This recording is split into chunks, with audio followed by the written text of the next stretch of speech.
the establishment of 50-year water security frameworks, and over and above that, do that in such a way that the constitutional right of access to water by South Africans around the country is guaranteed.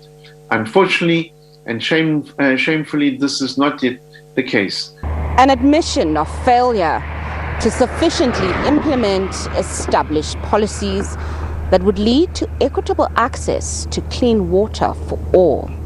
Water is a constitutional right, and therefore all focus will be there to ensure that this is finally achieved. We have to be and are in the middle and in the forefront of that intervention, so that that South Africans and all who live in South Africa have water which is safe and drinkable. Aging infrastructure, maladministration of allocated funds, and lack of investment in new systems has led to the current water situation in the country. In fact, when we talk about the water team in the South African environment, 9 out of 10 times they're spoken about negatively.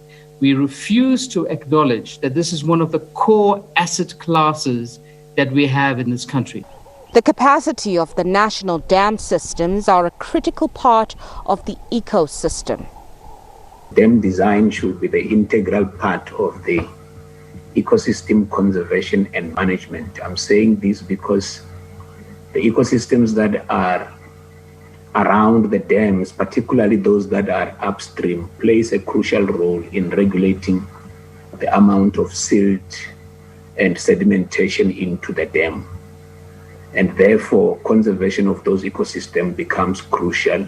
But low water levels, sewage polluted waters, and the buildup of sand sediment on the banks have become a major stumbling block. We can all see multiple points of failure where we are disappointed in the hopes that we had for the policy and legislation that there are. Reducing costs and increasing efficiencies needs to be a priority. There is a need for sustainable financing resources, and I think that's quite important for us to be able to finance these interventions that we're coming up with. So, competing needs by residents and big business has also contributed to the inequality in water accessibility. We learned how to build dams. We learned how to grow economies at the cost to the environment and to social. So inequity in environment and social is the consequence of externalized costs from economic growth. The limited amount of water, inconsistent availability of clean water to poorer communities, and the upkeep of water infrastructure for treatment to deal with leaking sewage in the rivers and the dams are some of the urgent issues that the department will need to deal with to avoid a crippling water crisis within the next decade. Nozintombi Mia, SABC News, Johannesburg.